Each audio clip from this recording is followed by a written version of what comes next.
Bienvenue dans Smart Bourse, votre émission quotidienne pour rester à l'écoute des marchés chaque jour sur Bismart du lundi au vendredi à 17h. Si vous nous suivez en direct pour la grande édition que vous retrouvez en replay chaque soir, chaque début de soirée sur bismart.fr ou encore en podcast sur l'ensemble de vos plateformes préférées. Au sommaire de cette édition ce soir, un début de semaine sans grand entrain sur les marchés, notamment sur les marchés actions, à l'image de ce qu'on a observé la semaine dernière. Il faut quand même se souvenir d'où on vient, le rallye de novembre et de décembre qui a été un rallye généralisé assez monstrueux, a sans doute besoin d'une petite phase de digestion et c'est ce qu'on observe sans doute depuis le début de cette année 2024 avec néanmoins des indices actions qui seront positifs ce soir à la clôture. On gagne un peu plus de 0,25% sur le CAC 40 autour de 7440 points. Une semaine qui sera marquée par un chiffre macro clé, à savoir le rapport mensuel sur l'inflation aux États-Unis pour le mois de décembre qui sera publié ce jeudi et la partie microéconomique qui va revenir sur le devant de la scène avec les premiers résultats des grandes banques américaines qui seront publiés à partir de ce vendredi. Nous aurons en fin de semaine JP Morgan, Citigroup, Wells Fargo, Bank of America, BlackRock ou encore dans le secteur aérien Delta Airlines qui seront les entreprises majeures américaines à publier leurs premiers résultats annuels évidemment, sachant que les investisseurs attendent le plus de précision possible sur les guidance, sur les perspectives que ces groupes pourront annoncer au marché. Voilà donc pour le programme du jour et de la semaine. Discussion à suivre avec nos invités de Planète Marché. Comme chaque lundi, nous retrouverons dans le dernier quart d'heure de Smart Bourse notre correspondant américain, Pierre-Yves Dugas, pour notre quart d'heure américain. Vous reprendrez bien un peu de politique américaine. Il va falloir, parce qu'on va en parler jusqu'au mois de novembre avec la semaine prochaine, la première primaire républicaine qui se déroulera dans l'État de l'Iowa. Non pas une primaire formelle, mais un caucus qui marquera le coup d'envoi de cette phase de sélection du candidat ou de la candidate républicain pour cette présidentielle 2024.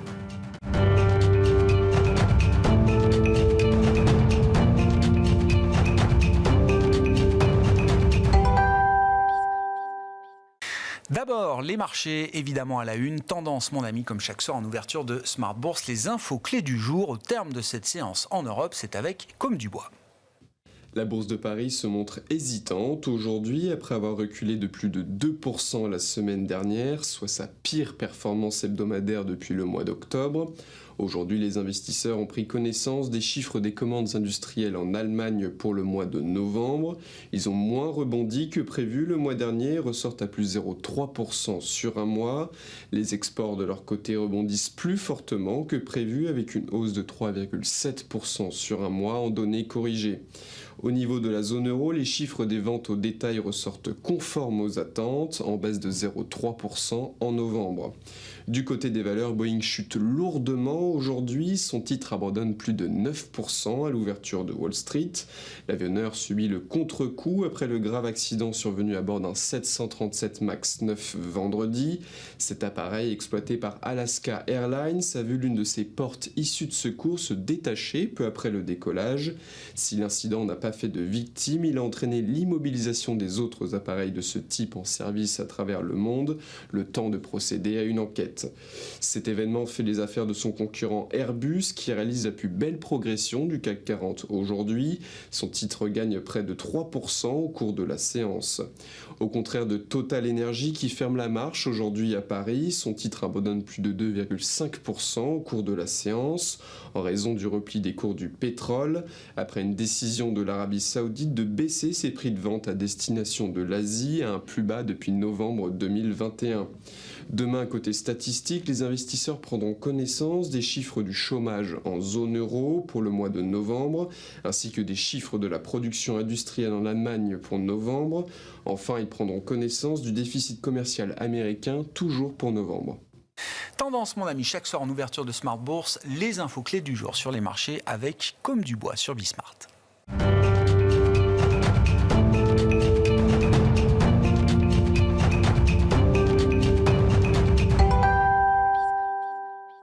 3 invités avec nous chaque soir pour décrypter les mouvements de la planète marché. Bertrand Puif est avec nous ce soir, gérant Action Internationale chez Fidelity. Bonsoir Bertrand. Bonsoir. Merci d'être là. Merci à Pierre-Alexis Dumont d'être avec nous également. Bonsoir Pierre-Alexis. Bonsoir Grégoire. Vous êtes directeur de la gestion actions et convertibles de Groupama Asset Management, et François Chollet, autour de cette table également ce soir. Bonsoir François. Bonsoir. Ravi de vous retrouver. Vous êtes directeur général de Montségur Finance. On va parler bien sûr des perspectives 2024. Un mot peut-être François de ce début d'année que je qualifiais sans entrain, sans grand enthousiasme. On a eu une première semaine négative. On verra ce que nous réserve cette semaine. Venant encore une fois d'un mois de novembre et d'un mois de décembre qui ont été monstrueux en termes de performance, à la fois action et obligataire. Ça paraît légitime, cette phase de digestion. C'est un rallye de tout. C'est ça la vraie séquence importante finalement. Ça a été dans le vert pendant 2 mois d'une manière assez extraordinaire et ça a conduit effectivement à des situations de surachat, on va dire, sur les marchés actions. Et je crois que c'est assez frappant, encore plus peut-être sur les marchés obligataires, parce que le rallye obligataire a fait s'écraser les spreads de crédit, que ce soit sur le corporate, que ce soit sur le high yield, enfin, à une vitesse assez inhabituel, il faut bien le dire. On n'est pas habitué à attacher autant nos ceintures sur ces marchés-là. Et c'était dans le bon sens, donc ça c'est plutôt positif pour l'ensemble des épargnants. Et c'est assez général en plus, hein, c'est de part et d'autre de l'Atlantique de la même façon. Alors est-ce qu'il était possible d'envisager une respiration après ça? La réponse est évidemment. Sans que ce soit une remise en cause de ce qui a, on y viendra, hein, de ce qui a généré ce rallye de novembre-décembre. Alors la consolidation, et c'est ce qu'elle a de rassurant, c'est qu'elle est de la même façon totalement généralisée. On a une respiration sur le marché action, un retour de 4-5% sur les sommets de fin d'année. Et on a la même chose sur le marché obligataire, avec une reconstitution sur les taux d'à peu près 20 points de base sur les souverains à 10 ans européens, qui correspond à, on va dire, un quart du chemin réalisé en décembre, ce qui est déjà significatif. Mais ça reste une respiration, donc effectivement, le vrai sujet, c'est de savoir si dans cette vraie rentrée, puisque la semaine dernière, on ne peut pas dire qu'il y a eu beaucoup d'échanges, beaucoup d'animations sur les marchés, beaucoup d'opérateurs étaient visiblement encore en vacances, je vous confirme. Une fin d'année, nous, on était là. Hein. Mais globalement, il n'y avait pas, je ne pense pas qu'il ce soit significatif, en tout cas, d'un point de vue d'analyse technique. Mais là, pour le coup, on reprend aujourd'hui, on voit bien que le marché il retrouve un point d'équilibre gentiment en cette rentrée, et j'ai plutôt tendance à penser que tant qu'on est sur ces niveaux-là, on a préservé l'ensemble des signaux qui faisaient qu'on était plutôt dans une conjoncture favorable. Ouais. Votre lecture de cette séquence, et quand je dis séquence, effectivement, c'est partant de ce rallye de fin d'année, Pierre-Alexis. La pause semble légitime.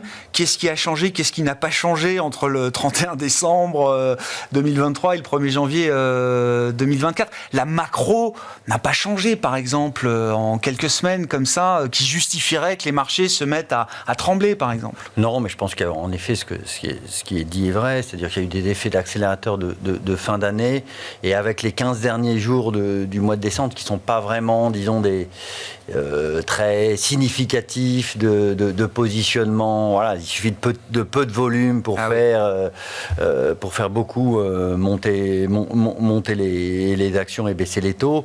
Donc voilà, et derrière ça, il y a eu sans doute un peu d'effet d'exagération, il faut se recaler. Mais on n'a pas, pour nous, on n'en a vraiment pas changé de mode ou de contexte boursier. C'est-à-dire qu'on a eu vraiment une prise en compte du pivot. Voilà, c'est ça. Ce qui a entraîné une période très confortable où les taux et les actions ont ramené des performances positives. Maintenant, il va falloir recaler, se régler. Ça veut dire quoi, recaler? C'est-à-dire, est-ce qu'on n'est pas allé trop loin dans les baisses des taux? Voilà, c'est là où il y a le consensus le plus fort, quand vous regardez un peu les enquêtes sur les investisseurs, c'est vraiment sur la partie taux, anticipation de baisse des taux, et les anticipations de baisse des taux courts sur l'année 2024 étaient devenues très très agressives. Et ça a bougé un peu? Ça s'est corrigé un peu déjà? Ça s'est corrigé un peu. D'accord. Voilà. Et ça peut encore se corriger un peu, mais si c'est que ça, c'est que des effets de balancier classiques qu'on connaît sur les marchés actions, c'est-à-dire et les marchés financiers globalement.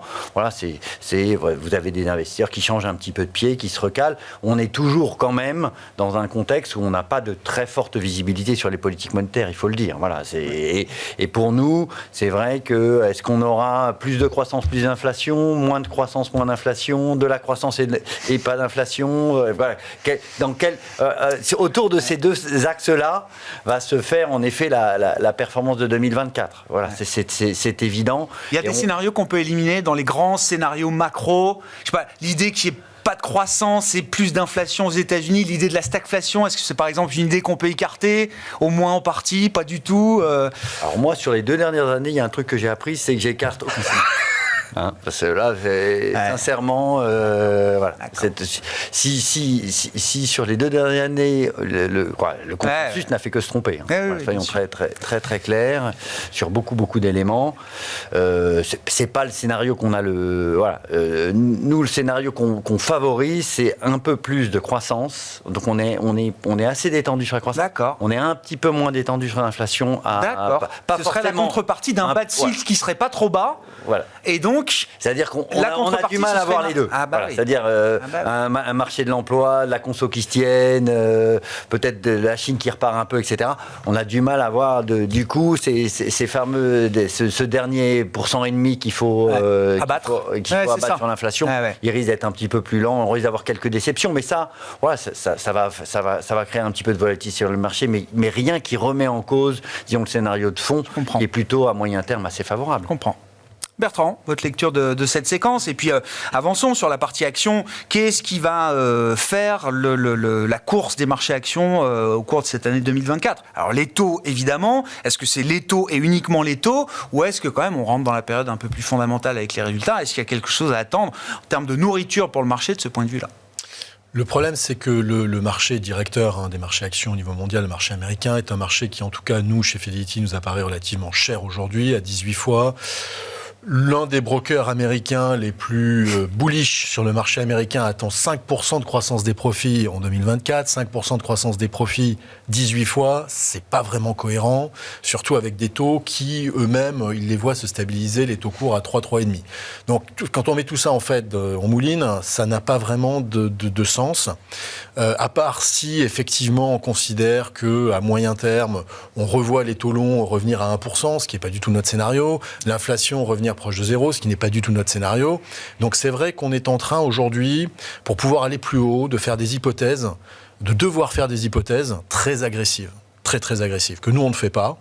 Et donc sur le marché américain, on est très prudent. Alors évidemment, le marché américain, il y a une dichotomie entre les titres qui tirent cette hausse, les 7 magnifiques, mais également donc, une quinzaine d'autres sociétés, donc on va dire une 25-30 sociétés au total, pour faire court, qui tirent cette hausse, et le reste avec beaucoup notamment de petites et moyennes valeurs qui restent sur des valorisations qui sont très intéressantes.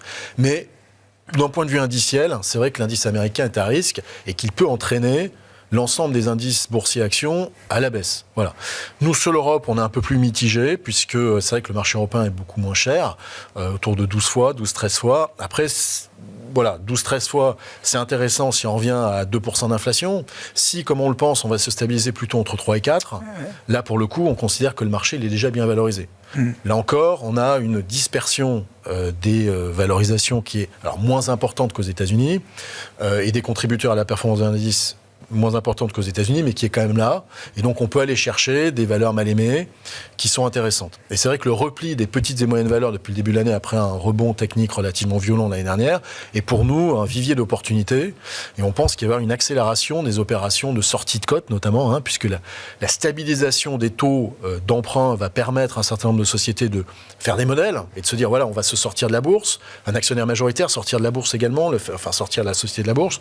Et également des fonds de private equity, d'être un peu plus agressifs et de déployer les capitaux qu'ils ont aujourd'hui, donc qui n'ont pas été fortement déployés l'année dernière, notamment ici dans les mois. Donc il ne faudrait pas... Là, vous décrivez effectivement de la smart money qui s'intéresse déjà effectivement aux valorisations des petites et moyennes capitalisations boursières, donc cotées. Est-ce qu'il peut y avoir plus que ça ? C'est-à-dire, est-ce qu'il peut y avoir vraiment un flux beaucoup plus général de retour sur cette classe d'actifs Alors c'est vrai que c'est une classe d'actifs qui depuis 2 ans et demi a sous-performé très significativement. Même quand on analyse les phases de sous-performance historique, c'est quand même très tiré, l'élastique est très tendu. Si on regarde dans l'histoire, les phases où on a eu des sous-performances aussi importantes, aussi violentes, par exemple 2008, 2009, ont été directement, mais très très vite, en 6 mois, 12 mois, suivi par des phases de surperformance extrêmement violentes. En 2010-2011, les small mid-cap en Europe, ont fait 60% de surperformance par rapport aux grandes valeurs. 60, record historique. Alors qu'elles avaient perdu 30% en 2008-2009. Donc on peut avoir des effets de balancier parce que la liquidité est faible, parce qu'il y a effectivement peu d'acteurs, les capitalisations boursières sont devenues faibles aussi. On a des effets d'entonnoir. Bon, 2024, l'année des small caps, je crois qu'on est parti dessus là. Oui, mais alors... Non, mais ça devient un vrai consensus. Il y avait des choses à dire. Oui, le consensus, il est pour l'instant pas flagrant sur les flux et sur les volumes de transactions sur les small caps. Pour l'instant, les small caps sont animés, comme on a souvent le cas dans un marché déprimé, par des opérations entre guillemets organiques, des chefs d'entreprise qui retirent leur entreprise de la cote, des OPA, des fonds de private equity qui viennent récupérer de la croissance externe à bas prix, puisque généralement on est moins bien valorisé que sur les valorisations qu'on a dans le private equity. Et donc il y a des pépites qui sont des pépites aujourd'hui totalement européennes, voire mondiales, sur des niches, qui sont des belles boîtes de croissance, qui sont à des niveaux de valorisation, je partage, extrêmement tendus. On est au plus bas, je crois qu'il faut retrouver des exercices 2009 pour trouver les multiples qu'on a aujourd'hui, ou sans parler de multiples de profit, les multiples en termes de rapport au fonds propres, je crois qu'on n'est pas loin. C'est-à-dire qu'on est vraiment sur des valorisations à la casse. On a eu en fin d'année quelque chose qui ressemble quand même à un rebond technique et plutôt de l'habillage de fin d'année. Il faut bien avoir en tête que ce sont des entreprises où les dirigeants ont des contrats d'animation de cours, ils ont besoin, pour se financer correctement, d'avoir des cours qui présentent bien au 31 décembre. Et donc, on a pas mal de mouvements de manière assez cyclique en fin d'année sur ces segments de la cote. Pour l'instant, c'est un mouvement qui marque une pause en début d'année. Alors, nous, on a fait deux mouvements. Un premier qui était acquérir une société de gestion de caps en 2023. On a un peu sidé les fonds de small cap. Je crois que le fonds, il est à peine à 12 millions d'euros, donc c'est tout à fait marginal aujourd'hui. Et on attend effectivement maintenant un signal de flux pour accompagner ce mouvement-là, parce que je pense que c'est un moment qui pourrait être, comme vous le disiez très justement, à la fois profond en termes de flux, mais surtout avec des effets énormes d'entraînement sur les prix et sur les valorisations. Et d'ailleurs, on le voit bien, la vraie valeur, qui est celle que donnent les chefs d'entreprise sur leurs titres, elle est 30 à 50% supérieure à ce qu'on voit sur les propriétés. Donc il y a vraiment un potentiel de rebond important. Pour cela, il faut qu'il y ait un peu, je dis juste un peu, de sérénité sur la partie taux. Et c'est vrai que, alors je remonte un peu en arrière de notre conversation, mais sur la partie taux en Europe, on a des chiffres aujourd'hui d'inflation qui mécaniquement s'inscrivent en hausse pour des raisons techniques. Effet de base. Oui, ça a beau être des effets de base, on a beau être tous préparés à cela, on sait bien pourquoi ça arrive comme ça. Il n'empêche que quand le chiffre tombe, on a tous une réaction qui est de dire « Ah, c'est pas le niveau qu'on attend pour des baisses de taux ». Et donc, on a tendance à imaginer que la Banque Centrale Européenne va continuer à quelque chose comme ça. J'ai pas tout à fait le même avis sur les États-Unis. J'ai plutôt tendance à dire qu'aux États-Unis, on a pour le coup, sur l'inflation, peu de mauvaises nouvelles à attendre sur les prochaines semaines et plutôt confiance dans la poursuite de la désinflation. La poursuite de la désinflation. Le dernier kilomètre de désinflation aux États-Unis ne sera pas le marathon que certains nous prédisent, qui durerait non pas 1 kilomètre, mais 42, quoi. Non, j'ai plutôt le sentiment que c'est un sujet du passé, l'inflation aux États-Unis, qui est réussi, un pari réussi de la Réserve fédérale. Après, l'autre point qui me paraît important, au-delà des pivots de taux courts, c'est quand même les taux longs. Et les taux longs, aujourd'hui, ont comme moteur de pricing le fait qu'il n'y a plus l'impact des banques centrales pour les faire baisser. Et voire même, on est dans des bilans de banques centrales qui soient d'ailleurs de manière assez symétrique aux États-Unis ou en Europe, où on a tendance à lâcher du papier et diminuer les tailles de bilan aux États-Unis. On parle de à peu près 1200, 1300 milliards aux US. C'est à peu près l'équivalent d'ailleurs en Europe. Quel est le vrai prix du 10 ans quand vous avez des banques centrales qui abandonnent leur action à la baisse et voire même influent désormais à la hausse? On a un petit rebond technique, on le rappelait, de 20 points de base sur le 10 ans européen, et c'est un peu la même chose aux États-Unis. Mais on n'a pas encore les chiffres. On cherche encore la vérité du prix. Voilà, on cherche la vérité aussi des chiffres sur les bilans de banques centrales. Et ça, on les aura dans quelques jours. Je reviens sur les small caps et tous les arguments qu'on a développés a posteriori pour expliquer la sous-performance. C'était... Il y en a un autre argument qui est assez massu et qui est vrai, c'est que d'un point de vue financier, c'est des sociétés qui sont plus suivies. On a un modèle d'analyse financière aujourd'hui qui fait que ce sont des entreprises qui n'intéressent pas les grands bureaux de recherche parce que ça coûte très cher de suivre ces boîtes. Il y en a beaucoup. C'est des tout petits flottants. Ça ne fait pas de business pour les bureaux de recherche. Et donc souvent, c'est de la recherche qui n'existe pas ou qui est sponsorisée par les entreprises. C'est-à-dire que c'est plutôt du public rédactionnel que de l'analyse financière. Voilà. Donc nous, c'est quelque chose qui nous posait un vrai problème. C'est un des dommages collatéraux, ou même pas forcément collatéraux, de MiFID II. Oui, bien sûr. C'est un vrai dommage. Et donc, on considère qu'aujourd'hui, un des rares moyens d'adresser ça de manière un peu diversifiée, c'est d'avoir des portefeuilles très larges, plus de 100 titres, des expositions très faibles à chaque fois, et assez quantitatives. Des fonds micro-cap, quoi. Non, c'est... mais c'est des stratégies un peu micro-cap. C'est le micro-cap de quelqu'un, mais la vérité, c'est que la small-cap américaine et la small-cap européenne... Oui, je comprends. Il ne faut pas se tromper sur les tailles de capitalisation. Pas le même monde. Tout est relatif.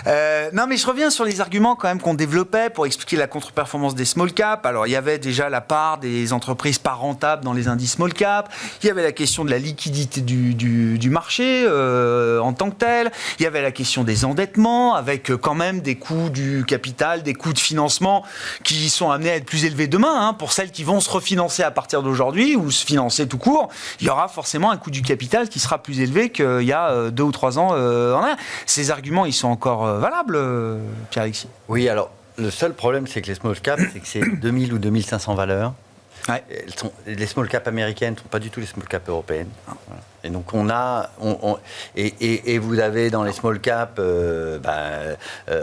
soit des futures stars qui vont sans doute tenir les grandes caps, en tout cas il faut l'espérer pour le gisement européen de demain, mais vous avez aussi beaucoup de fallen angels qui eux sont dans des restructurations permanentes. Et les rising stars, est-ce que c'est pas celles justement qui sont toutes en train de se faire sortir de la cote au fur et à mesure, ou par le private equity, ou par les chefs d'entreprise ou les industriels du secteur qui se disent que de toute façon la bourse n'arrive pas à reconnaître la valeur de leurs concurrents, autant le racheter, etc. Oui, parce que sur le coup ça paye, c'est très bien, mais structurellement pour demain, on se demande dans quel état on va retrouver la cote small cap d'ici quelques années. C'est le problème que l'on a, c'est-à-dire qu'aujourd'hui, comme vous le disiez, il y a un problème de suivi des titres. Et il y a un problème de liquidité des titres, avec une liquidité qui s'est considérablement réduite. En dessous d'1 milliard, vous avez plus. Ça traite plus. En dessous de capi d'1 milliard, ça ne traite plus. Ou très très difficilement. C'est un vrai problème. Et donc, quand vous faites de la gestion collective, vous n'avez pas 40 solutions. Soit vous faites en effet des portefeuilles très diversifié, assez quantitatif de 100-150 titres. Nous, on a pris une autre option de faire des portefeuilles plus concentrés avec des typologies de valeurs assez fortes, mais on monte un peu plus haut en capi. Voilà, donc mais de toute façon, vous ne pouvez pas avoir les deux. Ça, c'est évident. Nous, clairement, moi, je m'inscris totalement dans ce qui vient d'être dit. C'est-à-dire que il y a les conditions pour que les small caps fonctionnent. Après, le grand risque, c'est qu'en effet, comme il y a des éléments de clés de valorisation sur certains segments US qui sont en effet qui sont un peu asymétriques, c'est-à-dire que vous avez du mal il faut vraiment que tout se passe très très bien sur ces sociétés qui sont des très grosses sociétés. Donc souvent on sous-estime quand même l'effet base, c'est-à-dire que quand vous faites une société, quand vous avez des sociétés qui font 1000, 2000 milliards de capi, pour créer des 10% pour monter de 10%, c'est 200 milliards, 100 milliards, 200 milliards de création de valeur. C'est quasiment total. Donc faut créer. Et donc là, vous commencez à avoir des problèmes de est-ce que j'ai des marchés assez gros pour créer 200 milliards de création de valeur d'une année sur l'autre et autres. Donc voilà, on commence à rentrer là-dessus. Donc pour que ça marche, il faut que ce segment-là se dégonfle un peu, mais sans créer un phénomène de stress sur les marchés actions. C'est pas deux mondes qui vivent en vase. Ah non, d'accord. non, ce qui se passe sur les méga caps américaines. Le marché des small caps a besoin quand même dans un environnement économique qui est relativement porteur, d'un marché action pas trop stressé, de niveau, disons, de financement relativement clair pour qu'il y ait des flux rentrants. Hein. Sinon, on n'aura pas de flux rentrants. Donc, il n'y a pas de flux rentrants, il n'y a pas de raison que les small caps montent. Hein. Voilà. Donc, c'est ce qui fait le prix. Hein, c'est à court terme, c'est la loi. Donc, voilà, c'est en ça. Nous, on y croit beaucoup, tout simplement parce qu'on croit que 2024, en effet, sera une année plus discriminante, qu'on espère un peu moins macro dans le monde action. Une fois qu'on se sera rassuré avec la macro. Ça fait 2 ans qu'on prend de la macro avec des taux qui font que les actions, et avec des phénomènes de vases communicants qui sont assez violents et de temps en temps un peu loin des fondamentaux des actions à long terme. Hein. Voilà. Et donc derrière ça veut dire quoi ? Ça veut dire qu'en effet, il y aura le mixte valorisation-croissance qui va ressortir. Et si on prend ce mixte-là, on a sur la partie petite et moyenne valeur, mais même sur les moyennes cap européennes, voilà, des choses intéressantes en effet qui à moyen long terme à jouer. Il faut juste que les investisseurs soient moins prudents, moins bourrés de cash et veuillent diversifier plus les portefeuilles et aller chercher de la diversification sur ce segment. Et ça nécessite en effet d'avoir un marché qui reste, disons, un peu détendu, notamment sur la partie politique monétaire. Et ce qui aidera beaucoup, à mon avis, les petites et moyennes valeurs, c'est quand on aura, disons, des banques centrales qui naviguent un peu moins à vue. D'accord. Qui redonneront un peu de perspective au marché. Parce qu'on a besoin d'une horizon un peu longue. Et là, aujourd'hui, la réalité, c'est que fin octobre, on pensait que les taux allaient cesser de monter. On est début janvier, on pense qu'il va y avoir 4 ou 5 coupes de taux en 2024. Bon, on y perd un peu son latin, soyons très clairs. Bon, sur les grands déterminants de marché, alors je sais pas, il y a le pétrole, là, on est un peu dans le... Ça bouge dans tous les sens, quoi, le pétrole. Il y a le pétrole, il y a aussi un élément qui est lié, c'est la Chine. Hein, parce que donc, nous, le marché chinois, on considère qu'il y a une opportunité. Alors, peut-être pas historique, mais proche, notamment relatif à l'Inde. Hein. Aujourd'hui, il y a une bulle sur l'Inde, tout le monde va être sur l'Inde. L'indice indien traite à plus de 30 fois les profits. Je regardais tout à l'heure, l'année dernière, imaginez combien il y a eu d'introductions en bourse en Inde. 215. Voilà, on est dans une bulle énorme. L'Inde, c'est fantastique. Alors, 6% de croissance du PIB, certes, effectivement. Mais ça, c'est plus que reflété aujourd'hui dans les valorisations. Côté de ça, la Chine, qui a les problèmes qu'on connaît, 8 fois en termes entre 8 et 9 fois, donc le type de bénéfices. On est sur des ratios très faibles. Et là, pourtant, on a des grandes entreprises qui ont des vocations, pour certaines, mondiales à moyen terme. Dans le domaine de l'Internet aussi, hein, pas que dans des secteurs un peu traditionnels. Donc on peut quand même aller... Alors il y a des soucis, hein, clairement, mais nous on pense que pour des raisons notamment sociales, ils vont être obligés de gérer cela, et on ne croit pas à une invasion imminente de Taïwan qui générerait une... Le 14 janvier, au lendemain des élections à Taïwan, il n'y aura pas de... Voilà. Bon, on est... Mais c'est un peu même question que pour les small caps. Qu'est-ce qui est structurel, qu'est-ce qui est conjoncturel dans ce que vous décrivez, dans la décote de valorisation historique des actions. Bon, discours, le narratif des investisseurs est de dire aujourd'hui, y compris pour des gros américains, et de dire c'est plus investissable au regard des standards politiques, notamment, c'est plus investissable. Il y a une incompréhension effectivement il y a une compréhension des problèmes, mais on ne comprend pas la manière dont réagissent les autorités. Que ce soit pendant la crise du Covid, leur crise du Covid qui a été décalée par rapport à la nôtre, hein, avec une vision assez autoritaire des choses, hein, qui a un petit peu détruit la confiance des ménages. Et c'est vrai, à un moment donné où l'enjeu en Chine, c'est justement de faire la transition entre une économie d'investissement, en infrastructure notamment, vers une économie du consommateur. Et donc, quand vous cassez le moral du consommateur... Au moment où il faut faire cette transition pour continuer à avoir votre économie croître, ça a été compliqué. Bon, aujourd'hui, je pense qu'ils ont saisi la problématique. Ils vont être plus sensibles à ça. ils sont plus sensibles. En même temps, il y a la problématique de la bulle immobilière. Donc, ils peuvent pas faire une relance traditionnelle, classique, telle qu'ils les ont faites sur les 20 dernières années. Donc, ils apprennent. Ils mettent plus de temps. Mais clairement, de notre point de vue, il va y avoir des mesures qui vont être assez rapidement prises de manière à restaurer la confiance. Parce qu'en fait, ils ont de l'épargne, ils ont de l'argent. Ils ne consomment pas parce qu'ils ont peur de ce que va faire leur gouvernement demain. Et ils n'ont plus confiance dans les autorités locales, et même les autorités locales commencent à ne plus avoir confiance dans les autorités centrales. Donc on a tout un système un peu à repenser. Mais il y a des purges, entre guillemets, c'est comme ça que ça fonctionne chez eux, qui sont assez violentes. Bon, là, je pense que c'était la semaine dernière, on a 30 militaires au gradé qui ont disparu. Voilà, donc bon, il y a des choses qui sont en train d'évoluer. Et puis, pour ce qui concerne les investisseurs internationaux, on pensait que le moment de grande répression vis-à-vis des big tech chinoises, donc c'était 2021, si je dis pas de bêtises, ou 2020 peut-être même, on pensait que c'était terminé. Juste avant Noël, à nouveau, le secteur des jeux vidéo, projet de régulation, etc., qui fait perdre 80 milliards de market cap à Tencent et les autres. Là aussi, ça rafraîchit à nouveau quand même considérablement l'ambiance. Voilà, il y a effectivement aussi ce risque réglementaire, puisqu'ils essaient de réglementer Internet et toutes ces activités-là beaucoup plus que dans d'autres pays occidentaux. Voilà, là encore, il y a une transition qui, culturellement, nous est difficile à comprendre. Mais pour nous, on considère que la société est vraiment un point de rupture. Qu'on ne perçoit pas forcément ici, mais nous, on a une centaine de personnes sur le terrain, des analystes, des gens qui vivent aussi là, et qui perçoivent un peu comme ça, en disant on est à un point de rupture, et paradoxalement, peut-être plus dans les campagnes que dans les villes, où il faut qu'il y ait une évolution de la société, qui est vers une société de consommation, et une évolution plus agressive que ce qu'on a perçu ces dernières années. Et ça pourrait redonner un peu la confiance aussi aux investisseurs. Ça peut se propager au-delà de la Chine et au-delà des actifs chinois, c'est quelque chose qui peut aussi...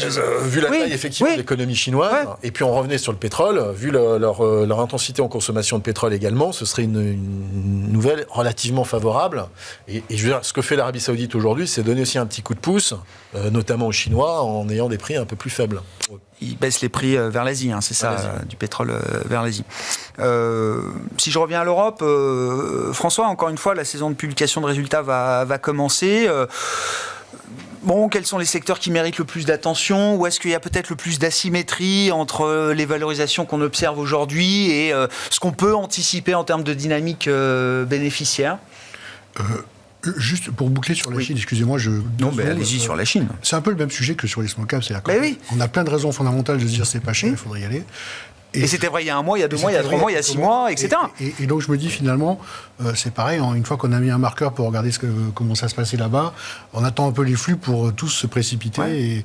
Et finalement, je préfère acheter 10% plus cher, tant pis si je rate le premier train, mais je n'aurais pas perdu peut-être 6 mois de plus, parce que c'est vrai que ça peut encore durer quelques temps comme ça. Donc c'est difficile d'adresser des marchés en redémarrage comme ça, ou dont on attend un retour en grâce. Il n'y a plus d'investisseurs. Et en même temps, c'est pareil que sur les small caps. C'est-à-dire que ça va tellement vite, parce que c'est difficile de sortir quand tout le monde veut sortir, mais c'est aussi difficile de rentrer sur l'autoroute quand tout le monde veut rentrer en même temps. Alors, et les actions chinoises, il y a beaucoup de bêta aussi sur des indices chinois, des ETF, etc. Je veux dire, ça peut nous emmener à du plus 50 en quelques semaines ou quelques mois. C'est ce qu'on avait vu à la réouverture sanitaire de la Chine. Après, pour parler avec les clients, nos clients n'ont pas tous l'appétit. Ils vous demandent pas. Non, mais bien sûr. Non, mais c'est le client qui décide. Et donc, dans un cas comme ça, c'est sûr. Lorsqu'on fait des allocations, j'avoue qu'on ne pousse pas plus que ça à la consommation à l'état actuel du marché chinois. Très clair. Voilà. Pour revenir à la croissance des bénéfices et à ce qui se passe actuellement, première chose, pour revenir au marché directeur, on a des révisions continuelles en hausse de la croissance américaine. On attendait 0,6, le consensus, je ne parle même pas de... on attendait 0,6 il y a quelques mois, on est plutôt autour d'un 50, un 60 au niveau du consensus 4 mois plus tard.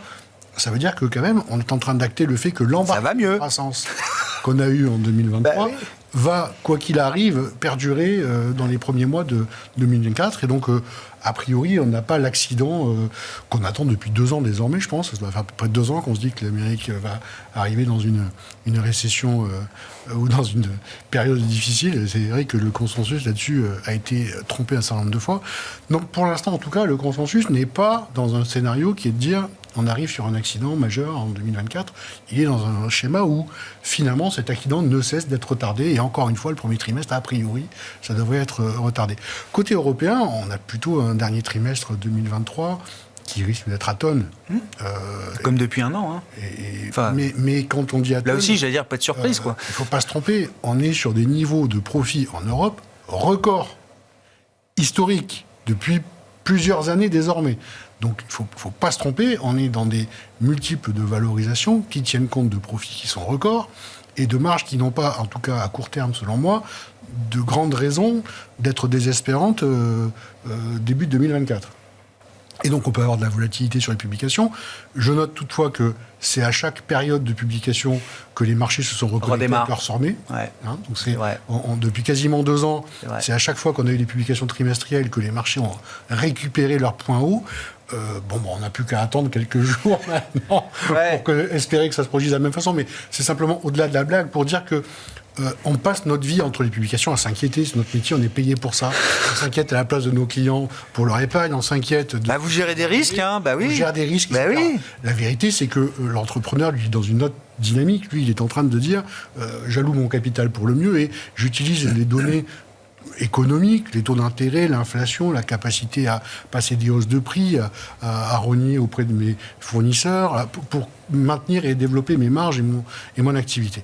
Et donc, fatalement, chaque fois qu'on se reconnecte, on prend une piqûre de rappel du vrai monde qui n'est pas celui de la finance, qui est celui des entreprises. Et celui-ci, aujourd'hui, est marqué par des gens qui se débrouillent depuis maintenant 2 ans très bien dans un contexte difficile. L'inflation les a aidés plus que pénalisés. La remontée des taux, aujourd'hui, elle impacte effectivement les financements, mais pas de manière aussi criante que ça. On a des échéances, effectivement, mais on a vu que même dans des secteurs qui étaient en difficulté sur le refinancement, je pense à l'immobilier coté, des renégociations de crédit pour Unibail récentes, c'est venu rassurer tout le secteur, parce qu'ils ont réussi à lever de la dette dans des conditions de taux tout à fait acceptables, et du coup, le fameux mur de la dette pour ces entreprises-là, il est légèrement reporté. En tout cas, ça détend vraiment l'atmosphère, et les décotes... Voire adouci, on a vu la prolongation des PGE, etc., pour des entreprises pas forcément cotées, d'ailleurs. Dans ce contexte qui a beau être difficile quand on regarde en tant qu'observateur, il n'empêche que les entreprises s'en sortent plutôt bien, et en tout cas, les masses de profit 2023, pour terminer là-dessus et conclure, elles seront excellentes sur la même base que 2022 qui était historique. Et donc, quand on regarde par rapport aux années 2009-2010 qu'on citait là, on était... aujourd'hui, les profits de 2009, c'est les dividendes de 2020 en montant. Et les rachats d'actions, j'oublie les rachats d'actions. Pardon. Mais c'est des grandes masses, elles sont là. Donc, les multiples de marché ne sont pas aussi tendus que ce qu'on peut l'imaginer par les niveaux d'indice. Capacité, Pierre-Alexis, des entreprises, notamment en Europe, à tenir ces niveaux de marge records. Si l'inflation, avec l'illusion monétaire, a aidé effectivement les entreprises à accroître leur niveau de marge, est-ce que ce mouvement-là doit connaître à un moment quand même une forme de reversal, quoi, quand l'inflation baisse comme on l'observe aujourd'hui? La désinflation, c'est quand même positif pour les marges. Voilà, mais ça leur permettra aussi... D'accord. Donc l'inflation, c'était positif pour les marges, et la désinflation, ce sera aussi positif pour les marges. Ça permettra, en cas d'une demande qui faiblit, ça vous permet de baisser les prix sans avoir des impacts trop forts sur les marges. Donc, on est, c'est vrai, dans une période qui est relativement favorable et qui est sans précédent. Parce qu'en général, l'inflation, c'est baisse des marges, baisse des profits, historiquement. Mais bon, comme toutes les périodes d'inflation sont différentes, celle-là, elle a été très différente et ça a plutôt été pour l'instant positif.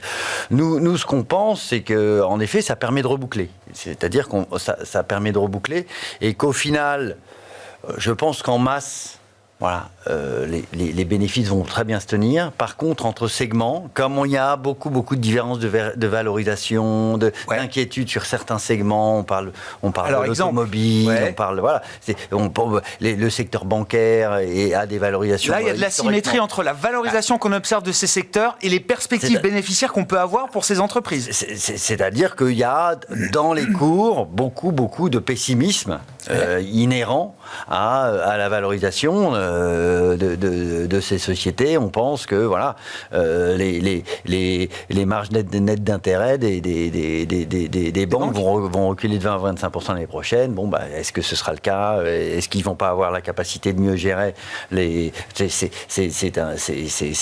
une question, et donc ça offre un peu d'asymétrie. Voilà. Et on a un peu le cas dans beaucoup de secteurs cycliques. On a un de ces phénomènes un peu d'asymétrie où c'est vrai que on a un marché qui quand même en 2023 est monté à reculons, quoi qu'on en dise. C'est-à-dire que c'est plutôt des valeurs de qualité rassurantes, qui offrent de la perspective, qui offrent de la résilience, sur lequel là les valorisations sont dans certains cas très tendues, dans certains cas tendues. Voilà, elles sont pas, c'est pas encore la bulle d'Internet, mais voilà. Donc ça, par contre, si nous, comme on le pense, on a plutôt plus de croissance, mais un peu plus d'inflation, c'est clair que faut être pro-cycle. Faut être plutôt un peu plus pro-cycle, et c'est sur ces valeurs-là. Et donc, on va sans doute avoir, et on a eu des phénomènes d'arbitrage assez violents entre les segments de marché qui, au final, sur l'indice, vous voyez pas grand-chose. Mais vous pouvez avoir des arbitrages. Donc, c'est ce qu'on va surveiller. On ne l'attend pas forcément ce trimestre-là. Voilà. D'accord. Là, ce trimestre-là, normalement, c'est la validation vous allez avoir 2023.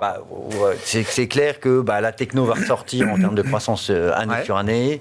Tout ce qui est secteur touché par les pandémies va encore sortir c'est-à-dire les compagnies aériennes, tourisme, loisirs, etc. Va encore sortir des performances, des croissances extraordinaires. On parle de plus de 200% de croissance d'année sur année, et c'est encore le secteur énergétique et le secteur des matières premières qui souffrent depuis maintenant plusieurs trimestres. Mais on pourrait avoir, au fil de l'année 2024, en effet un peu plus d'arbitrage. Et nous, ce qu'on pense vraiment, c'est qu'au vu des valorisations, ce qui va faire la performance, c'est pas forcément la macro. Si on a un peu plus, comme on l'espère, de visibilité sur la politique monétaire, c'est ce qu'on appelle, nous, les tendances bénéficiaires. Donc c'est là nous, on va se fixer, et c'est là où on va aller regarder entre des sociétés qui affichent une résilience ou des tendances bénéficiaires marquées et des valorisations basses. Vous disiez le marché montait à reculons en 2023, et en même temps, j'ai vu quand même pas mal de secteurs défensifs, santé, consumer staples, biens de consommation courants, etc. Utilities, telco, ça n'a pas fait grand-chose, voire rien. Voire ça a été très très compliqué. Pourtant, des secteurs réputés défensifs, justement, quand on manque de visibilité, quand on n'est pas certain du régime macroéconomique, ça peut être des secteurs qui auraient pu trouver de l'intérêt. Ça n'a pas été le cas. Vous savez, on dit que l'histoire se répète, mais qu'elle est différente à chaque fois. Et là, c'est clair qu'il y a beaucoup de secteurs, notamment le secteur spiritueux, vit une période, mais parce que on a eu l'effet Covid qui a créé une espèce de bonanza pendant quelques années sur ce secteur-là. Et là, le secteur spiritueux, vous avez les phénomènes de déstockage et autres qui font que le côté résilient de ces secteurs est mis à mal. Et sur la pharmacie, oui, vous avez Sanofi d'un côté, mais vous avez Novo Nordisk de l'autre. Oui, c'est vrai. Il faut bien choisir. Il y a Novo. Voilà. Sur les secteurs qui méritent de l'attention selon vous, Bertrand, et puis cyclique, défensif, on ne sait plus trop d'ailleurs ce qui est défensif, cyclique. Effectivement, comme ça a été dit, il y a des secteurs qui sont pricés pour la perfection de récession qui n'est D'accord. plus le scénario central aujourd'hui du consensus, mais les valorisations continuent à refléter ça. Effectivement, les valeurs bancaires, on a l'impression que l'enjeu de 2024, ça va être de gérer toutes les bad loans, donc la dette un peu compliquée et les défauts. Bon, et si on n'est pas en récession, il n'y a pas de raison qu'on ait une explosion des défauts. Donc de ce point de vue-là, cette décote n'est pas justifiée. Sur les matières premières, c'est également effectivement la même chose. Alors les matières premières, c'est très lié, mais un peu faussement, parce que si on regarde le rétroviseur à la Chine, en disant la Chine a été un des plus gros consommateurs de matières premières, l'enjeu dans le futur, c'est plus la transition énergétique, et d'autres pays que la Chine, on peut penser à l'Indonésie par exemple, qui vont être les drivers, ou l'Afrique, de la consommation des matières premières dans les années à venir. Regarde par exemple le cuivre, à court terme, on a une telle déconnexion entre l'information qui vient du terrain et en particulier la réduction de l'offre. En Amérique latine, mais c'est drastique. La deuxième plus grosse mine du monde a été fermée au Panama parce que le grade, donc l'intensité en cuivre, est trop faible dans le minerai. Voilà, on a des problèmes également. Codelco, le plus gros acteur, lui qui est au Chili, qui a révisé à la baisse ses volumes. Comment ça se fait que les prix n'explosent pas On trace en fait des droites mais oui. en augmentation très forte. forte en disant la transition énergétique le demande. Pourquoi ? Parce qu'il faut 17 ans pour avoir un permis pour ouvrir une mine. Il faut 8 ans pour avoir un permis pour étendre une mine existante. Mais les prix devraient exploser, c'est ça que je comprends pas. Mais ça veut dire quoi ? Tout le monde a stocké ? Où effectivement, alors déjà, il y a eu des effets de stock, effectivement, qui ont été. Mais aujourd'hui, on pense que ces stocks, ils sont très faibles, notamment sur le cuivre. Mais il manque, encore une fois, les gens les long only, qui vont investir sur le cuivre, parce qu'on a peur de la récession et du manque de rebond de l'économie, de vigueur. Avant de voir les perspectives séculaires devant nous, on a peur du trou d'air. À force de regarder à court terme, on manque un peu la perspective à long terme. Et on va se retrouver, ces personnes-là vont se réveiller, qui regardent qu'à court terme, avec un cours du cuivre à 12 000, 13 000, peut-être 14 000 d'ici 18 mois, 2 ans. On est à quoi, 3 500, 3 600 la tonne, enfin ça tourne dans ces eaux-là. 8 000, pardon, ah oui. Bon. Mais voilà, donc effectivement, avec le potentiel que ça a derrière sur les sociétés cotées, évidemment, qui amplifie il y a un effet de levier sur la hausse du prix. Voilà, donc encore une fois, il faut être sélectif, il faut regarder, c'est pas, ce qui est vrai pour le cuivre n'est pas vrai pour toutes les matières premières, mais c'est quelque chose qui attire fortement notre attention et focalise aujourd'hui nos recherches internes. On avait fait le palmarès des Como 2023, parce que c'est vrai que c'est pas un compartiment qui a beaucoup monté, donc c'est Nuclear First, l'uranium, Yellow Cake. Ouais. J'ai appris, je sais plus, 80%, et puis derrière c'est jus d'orange et cacao. Voilà, des matières premières agricoles. Alors que tout ce qui est lié à la transition énergétique est en fait en bas. Cacao, mauvaise récolte. Ça n'a pas de sens. Tout ce qui a le moins marché. Oui, c'est vrai que c'est un mystère, je suis assez d'accord avec vous. Ouais. Il y a une dissonance entre le discours des experts qui nous disent, à commencer par la UOD, on aura besoin de cuivre comme on n'a jamais eu besoin dans toute l'histoire de l'humanité, préparez-vous, et des cours du cuivre qui sont flat. C'est pareil pour l'aluminium, c'est pareil pour l'aluminium propre. Évidemment. Voilà, c'est pareil pour pas mal de choses, pour le nickel, cobalt, enfin voilà, énormément de choses. On verra comment ces asymétries se résolvent ou non dans les marchés au cours de cette année 2024. Merci à vous trois, messieurs. Merci d'avoir été les invités de Planète Marché ce soir. Merci. Bertrand Puy, Fidelity, Pierre-Alexis Dumont, Groupama Asset Management et François Cholet, Montségur Finance.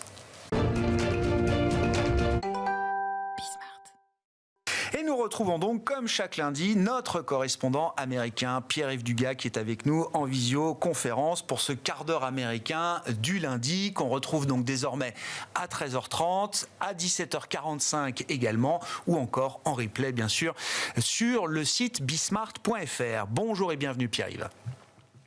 Bonjour Grégoire. Merci beaucoup d'être avec nous. Back to business, donc avec vous, avec une actualité américaine qui sera chargée tout au long de cette année. Je parle bien sûr de politique, mais avant cela, c'est un petit peu ce qu'on évoquait avec nos invités juste avant, Pierre. L'idée que les marchés, les investisseurs vont se tourner dans les prochains jours vers les entreprises et les résultats d'entreprises, avec une saison toujours particulière, puisqu'on parle là des résultats annuels des grands groupes qui vont être publiés à partir de ce vendredi. Qu'est-ce qu'on attend des entreprises américaines à l'issue de l'année 2023 ? Alors, je vais prendre les statistiques telles qu'elles sont compilées par FactSet et qui nous donnent une idée de ce que l'on anticipe pour 2024 dans le cadre de ce scénario d'atterrissage en douceur. On va essayer d'oublier que dans le mot atterrissage en douceur, il y a le mot atterrissage et il y a le mot douceur. Plus 12% pour 2024. Comme par hasard, ça ne commencerait pas au premier trimestre. Ce serait surtout au quatrième trimestre 2024 qu'on aurait des performances magnifiques, parce que ce que l'on attend, en tout cas pour ce dernier trimestre 2023, dont les résultats tombent à partir en gros de vendredi, c'est une misérable performance d'un peu plus de 1%, 1,3% semble-t-il, pour les profits des entreprises moyens par action pour l'indice S&P 500. Vous vous souvenez que fin septembre, on attendait plus de 8%. Donc on est passé de 8 à plus 1. Et qu'est-ce qui nous dit que la même chose ne va pas se reproduire ? C'est d'autant plus frappant que depuis la fin septembre, les nouvelles sont plutôt bonnes en matière d'inflation. Donc soyons extrêmement prudents dans l'interprétation de ces statistiques globales et rappelons ce que notre invité il y a quelques minutes signalait en passant, à savoir que que je ne vous dise pas de bêtises, 72% des valeurs du S&P 500 ont moins performé que la moyenne. Ah oui. Donc c'est extrêmement déséquilibré en faveur de ces fameuses Magnificent Seven. Et alors là, je vais faire une parenthèse parce que je ne peux pas résister. Vous savez d'où vient l'expression Magnificent Seven? Ah non, je veux bien que vous nous le rappeliez, effectivement. Vous avez vu le film Les 7 mercenaires? Oui. Ben, les 7 mercenaires, en anglais, c'est The Magnificent Seven. Donc c'est un clin d'œil à ce film. Simplement, si on le traduisait, Microsoft, Nvidia et ses consoeurs par les 7 mercenaires, ça ferait un petit peu bizarre. Ce serait moins flatteur, c'est ça, pour ces entreprises d'être traitées de mercenaires, Pierre-Yves? Voilà, ça ferait un petit peu désordre. Donc on aurait 12% cette année, ça serait vraiment bien dans le contexte d'un atterrissage en douceur. Alors ce qui me frappe aussi, c'est pas simplement la forte correction depuis la fin septembre, mais c'est également la manière dont le marché a réagi à la publication de résultats au cours des 3 dernières semaines par des sociétés dont les calendriers de publication sont en retard par rapport aux autres. Nike, Conagra, FedEx, Walgreens Boots, qui est une société qui n'est pas très connue en France, mais qui est très importante aux États-Unis. C'est la plus grande chaîne de drugstores. Toutes ont beaucoup déçu. Toutes ont révisé à la baisse leurs perspectives pour les prochains mois. Toutes ont tiré le signal d'alarme en disant « Attention, le consommateur américain est fatigué, il est extrêmement sensible aux hausses de prix ». Et toutes ont été sévèrement pénalisées par le marché dans les heures qui ont suivi la publication de leurs résultats. Mais ça fait rien, on continue d'être euphorique sur les marchés d'actions, encore que ça se soit un petit peu calmé depuis le début de l'année, et relativement euphorique aussi sur le marché obligataire. Maintenant que j'ai pris l'habitude d'aller consulter cet outil extraordinaire du Chicago Mercantile Exchange, du CME, qui nous permet de voir en probabilité l'évolution selon les paris pris par les traders des Fed Funds, on voit qu'on est de l'ordre de 60% de probabilité de réduction des Fed Funds début mars, et ensuite on est à plus de 80% et on atteint 100% successivement pour le mois de mai, pour le mois de juin, pour le mois d'août, pour le mois de septembre, ce qui suppose non pas un atterrissage en douceur, mais une récession. Donc, en gros, on a un marché obligataire qui se prépare à une récession, mais ne veut pas le dire, et un marché d'actions qui est persuadé qu'on aura un atterrissage en douceur, ce qui est censé vouloir dire pas beaucoup de hausse de chômage et une baisse de l'inflation tout à fait rassurante et une poursuite de la croissance. Bon. Je me demande si ces deux scénarios sont compatibles. Ah oui, je ne sais pas.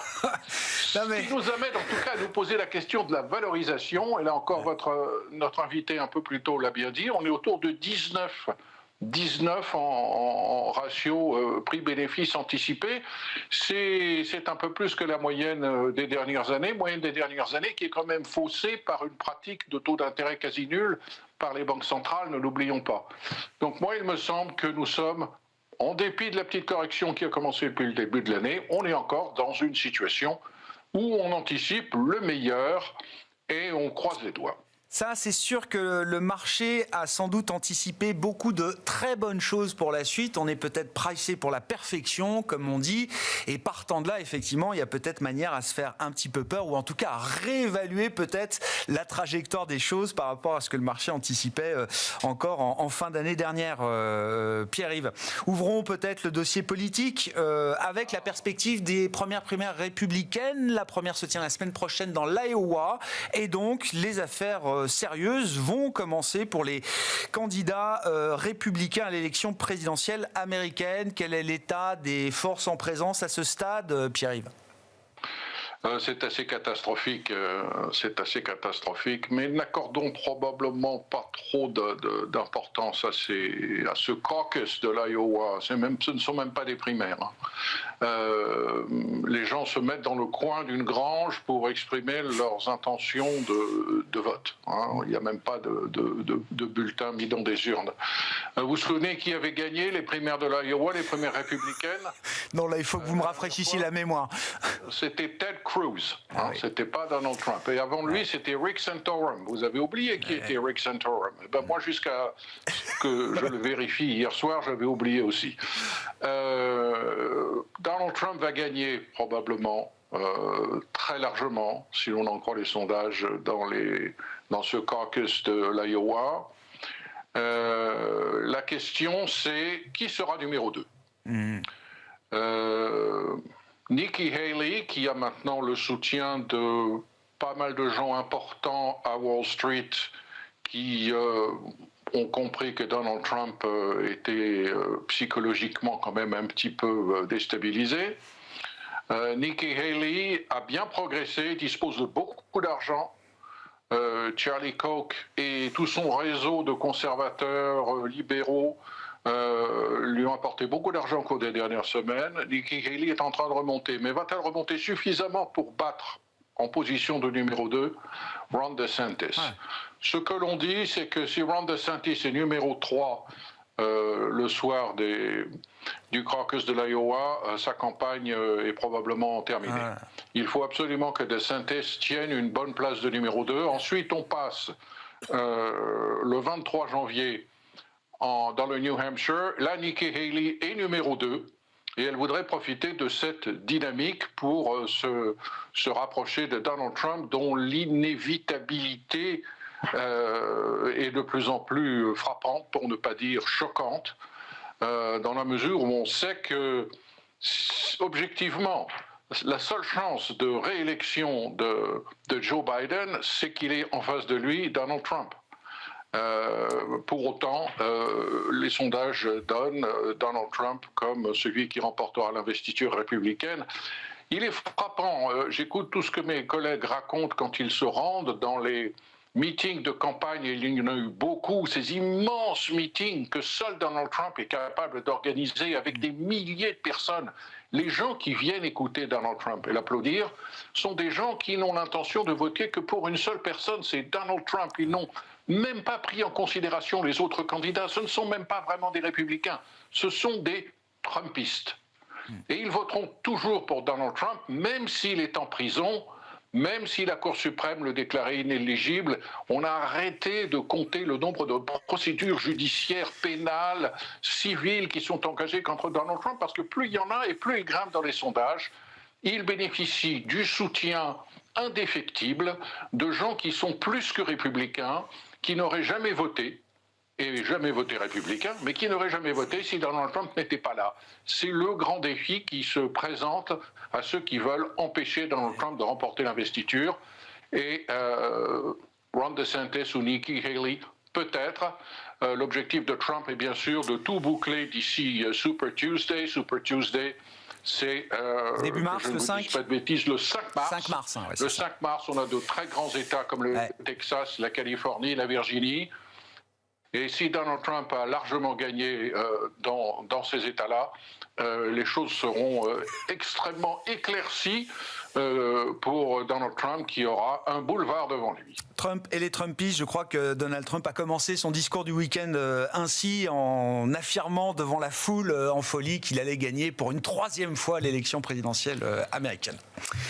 À suivre, évidemment, pendant encore plusieurs semaines et plusieurs mois, grâce à vous, Pierre-Yves. Pierre-Yves Dugas avec nous chaque lundi pour le quart d'heure américain que vous retrouvez dans Smart Bourse en direct entre 13h30 et 14h, le soir à 17h45 et en replay, évidemment, sur bismart.fr.